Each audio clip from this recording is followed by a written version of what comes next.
If I could talk to my 25-year-old self, I would say this first. Welcome back to day 34. I'm Dr. Nicole, and today I'm sharing the lessons I wish I had learned in my 20s, the insights that could have saved me years of confusion, heartbreak, and unnecessary struggle. This isn't about regret, though. This is about wisdom. And if you're in your 20s, 30s, or beyond, these lessons can still transform how you approach life, love, and your own growth.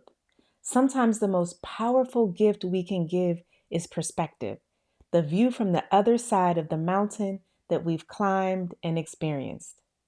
The first thing I wish I knew, you don't need to prove your worth to anyone. In my 20s, I was constantly trying to prove that I was smart enough, capable enough, worthy enough. I thought love was something I had to earn through achievement, through being perfect, through never needing anything from anyone. I exhausted myself trying to be impressive instead of just trying to be myself. I wish I had known the right people would see my worth without me having to perform it. That the people who required me to prove myself were never going to be satisfied anyway. I wish I had understood that my worth wasn't tied to my productivity, my achievements, or my ability to handle everything alone. Your worth is inherent. It's not something you earn or lose based on your performance. It's not something that increases with your accomplishments or decreases with your mistakes. The people who are meant to be in your life will recognize your value without you having to convince them of your value. The second lesson is that softness is not a liability in this world. It's actually a superpower. I spent my 20s thinking I had to be hard to survive. I thought the sensitivity that was so innate to me was a weakness because I kept hearing that caring too much was dangerous, that being soft would make me a target. Again, the messaging that I heard. So I built walls. I became sarcastic instead of sincere. I chose logic over my innate intuition. I prioritized being right over being connected. I wish I had known that softness is actually strength, that the ability to feel deeply, to care genuinely, to remain open despite being hurt, that's not weakness, that's courage.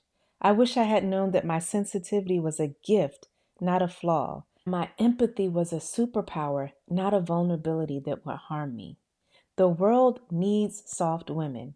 It needs women who can feel, who can heal, who can create emotional safety for others. Your softness is not something to apologize for or hide, it's something to protect and honor. The third lesson is that boundaries earlier equals less pain later. I wish I had learned to say no without guilt, to set limits without explanation, to protect my energy without apology. Instead, I said yes to everything and everyone. I overcommitted, overextended, and overwhelmed myself trying to be everything to everyone. I stayed in friendships that drained me, relationships that diminished me, and situations that depleted me because I didn't know how to set boundaries without feeling guilty. I wish I had known that boundaries aren't walls, they're just gates. They don't keep love out, they keep the wrong energy out so that the right energy can flow in. I wish I had understood that people who respect you will respect your boundaries, and people who don't respect your boundaries are showing you exactly why you need those boundaries. Setting boundaries early in any relationship, whether it's romantic, friendship, family, or professional, saves you from years of resentment, exhaustion, and pain. Your boundaries are not negotiable. They're not suggestions, they're requirements for healthy relationships. The fourth lesson is that love doesn't require struggle. I used to think from examples and things I saw around me that love was supposed to be hard. I thought if it wasn't dramatic, complicated, or challenging, it wasn't real love.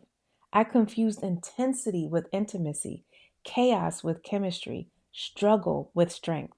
I wish I had known that healthy love is actually easy.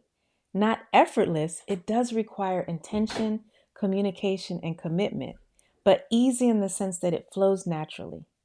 Healthy love doesn't require you to lose yourself to find it. It doesn't require you to shrink to make someone else comfortable. It doesn't require you to constantly wonder where you stand. Healthy love feels like coming home to yourself, not losing yourself. If you're constantly fighting for someone's love, attention, or commitment, you're not in a loving relationship, you're in a competition. The fifth lesson is rest sooner. I wish I had known that rest isn't something you earn through exhaustion, that you don't have to be burnt out to deserve a break. I spent my 20s believing that my worth was tied to my productivity, that rest was lazy, that I had to push through everything.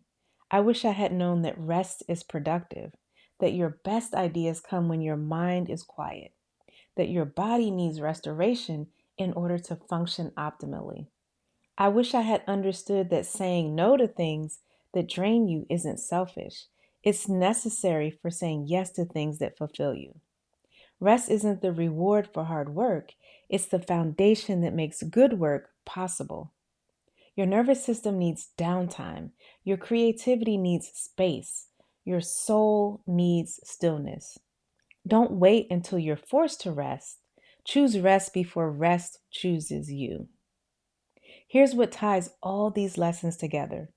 You don't have to earn your place in this world. You don't have to prove you deserve love. You don't have to hide your softness to be taken seriously. You don't have to sacrifice your well being to be successful. You don't have to struggle to be worthy of good things.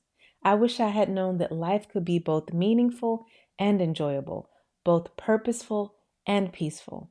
I wish I had trusted my intuition sooner, honored my needs earlier, and stopped apologizing for taking up space.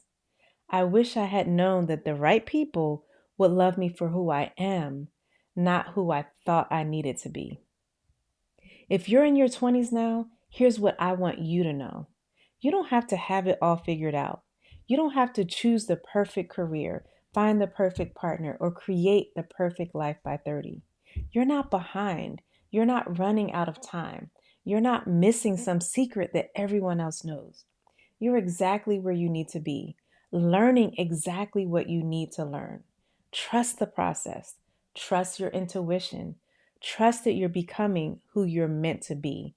And please be gentle with yourself along the way. You're not behind, you're becoming. Every experience, every mistake, every lesson is shaping you into the woman you're meant to be. Trust the journey, even when you can't see the destination. You are in a phase of learning.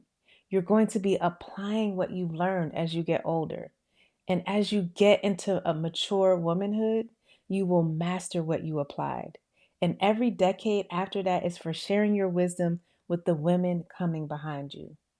Make sure you hit subscribe for day 35, where we are talking about soft conflict skills, how to handle disagreements without losing your feminine center. Tell me in the comments, what's one thing you wish you had known sooner? I'll see you tomorrow. I'm Dr. Nicole.